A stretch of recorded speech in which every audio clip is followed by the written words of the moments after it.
Donc on est un peu sur, on va dire, la seconde partie, on a introduit les suites un petit peu, suites récurrentes.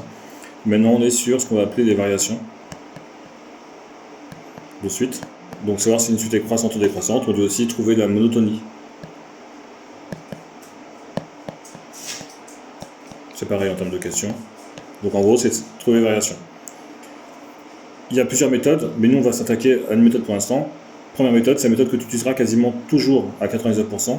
C'est, on va faire le signe de U de n plus 1. Donc ça veut dire U indice n plus 1 moins U de n.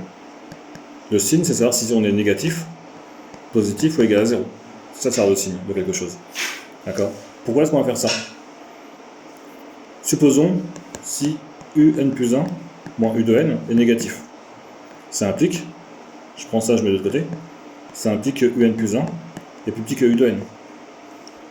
Ça veut dire, si je dois l'expliquer avec du français, ça veut dire que le terme d'après, le terme suivant, est inférieur,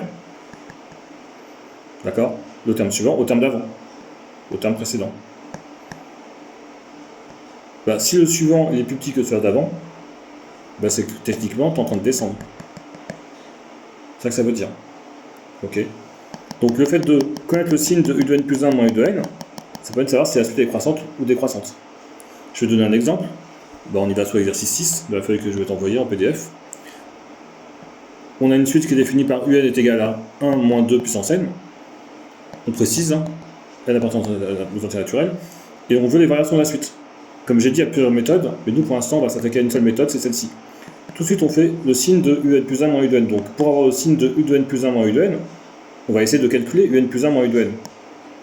Donc un plus 1 c'est facile, je recopie ça, et partout chez dn je mets dn plus 1. Je mets une petite parenthèse, ça sert à rien, c'est du visuel. C'est juste pour dire là j'ai fait un plus 1. Bon moins, je mets la parenthèse et je mets u de n. Là la parenthèse est obligatoire. La parenthèse qui est en rouge est obligatoire parce que j'ai un moins devant. Ça marche pour ça. Après ça,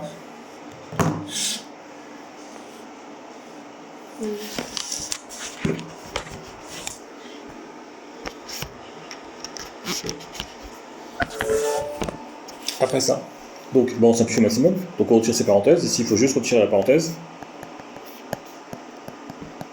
On simplifie ce qu'on peut. Et on va essayer d'étudier le signe du résultat. Attention, j'ai fait une erreur. D'accord, j'avais un moins devant la parenthèse, donc je mets un plus.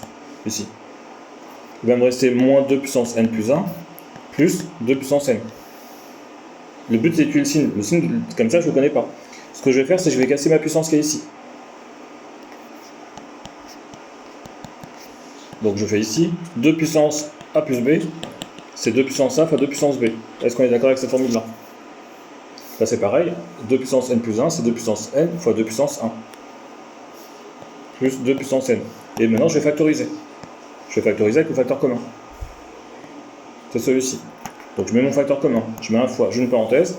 À côté du premier facteur commun, il y a moins 2. Le puissance 1, je ne mets pas. Après j'ai un plus ici, c'est mon plus qui est là. Et ici c'est comme si j'avais un 1.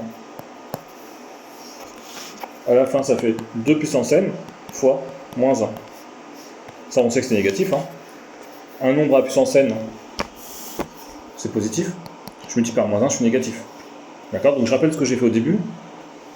J'ai fait un plus 1 moins u de n, j'ai simplifié au maximum, j'ai remplacé, j'ai essayé de simplifier, j'ai factorisé pour pouvoir étudier mon signe. Donc on obtient, si tu préfères, un plus 1 moins u de n qui est négatif. Pour n qui appartient en tant que naturel, ce que j'ai fait pour tous les n. Ça veut dire que un plus 1 est toujours plus petit que u de n.